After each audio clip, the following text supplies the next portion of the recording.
Au nom du Père et du Fils et du Saint-Esprit. Amen. Lecture du livre des Actes des Apôtres, chapitre 1, versets 15 à 17, puis verset 20a, ensuite des versets 26 à 26. En ces jours-là, les frères étaient réunis au nombre d'environ 120. Pierre s'éleva au milieu de l'assemblée et dit, « Frères, il fallait que l'Écriture s'accomplisse.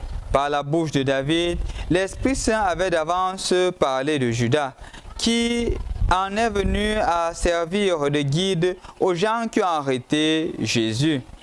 Ce Judas, qui pourtant était l'un de nous et avait reçu sa part de notre ministère, il est écrit au livre des Psaumes que sa charge passe à un autre. Voici ce qu'il faut faire. Il y a des hommes qui nous ont accompagnés durant tout le temps où le Seigneur Jésus a vécu parmi nous, depuis son baptême par Jean jusqu'au jour où il a été enlevé. Il faut donc que l'un d'entre eux devienne avec nous témoin de sa résurrection. On en présenta deux, Joseph Barsabas, surnommé Justice, et Matthias. Puis l'assemblée fit la prière. Toi, Seigneur, qui connais le cœur de tous les hommes, montre-nous lequel des deux tu as choisi pour prendre place dans le ministère des apôtres que Judas a déserté en partant vers son destin. On tira au sort et le sort tomba sur Matthias, qui fut dès lors associé aux 12 apôtres. Bonjour chers frères et sœurs dans le Christ. Rendu au samedi de la 4e semaine du temps de Carême, nous fêtons justement Saint Matthias. On se rend compte aujourd'hui qu'il y a des évêques dans notre Église et on est tenté de se dire, mais d'où viennent ces évêques-là? Les 12 apôtres sont déjà partis et étant déjà partis, on n'a même plus besoin d'avoir des évêques. Mais c'est faux.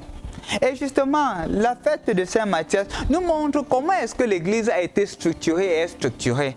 L'Église a toujours eu besoin de successeurs qui continuent la mission.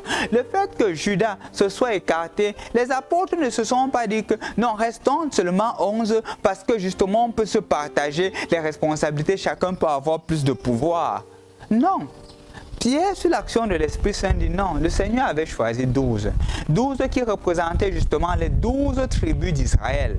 Et de ce fait, ils disent que puisque un est quitté, prions le Seigneur pour que un devienne membre des 12 comme nous étions auparavant au temps de Jésus. Et c'est ainsi que sous l'effet de la prière et l'action de l'Esprit Saint, Matthias est choisi parmi les 12. Mais il y a des critères. Le critère, c'est qu'il faudrait que celui-là ait une expérience de Dieu. Ce n'est pas qu'il va se lever le matin et tout content, il va dire que bon, aujourd'hui je vais être disciple. Non, il y a une expérience de Dieu qui est là. Et justement, ayant l'expérience de Dieu, il y a la possibilité de devenir un apôtre. Donc mon frère, ma soeur, je voudrais qu'on comprenne davantage comment est-ce que le Seigneur a fait pour pouvoir agir dans la vie de la première communauté naissante. Ce n'est pas anodin, ce n'est pas au hasard. Et c'est justement l'action de l'Esprit Saint qui guidait les apôtres. Ce n'était pas la volonté personnelle de chacun d'entre eux. Parce que le Seigneur de son vivant n'a pas tout institué. Et les apôtres, justement, guidés par le Saint-Esprit, qui est la troisième personne de la Sainte Trinité, ont été appelés à faire des choix appropriés. Mon frère, ma soeur, nous aussi, nous sommes héritiers de quelque chose. Héritiers de la mission qui nous est confiée par le Seigneur. Héritier de la mission qui nous a été confiée justement par nos parents.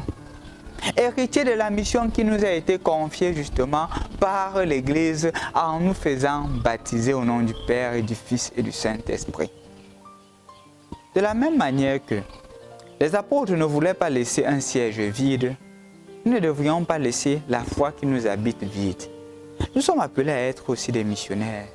Nous sommes appelés à être aussi des témoins du Christ.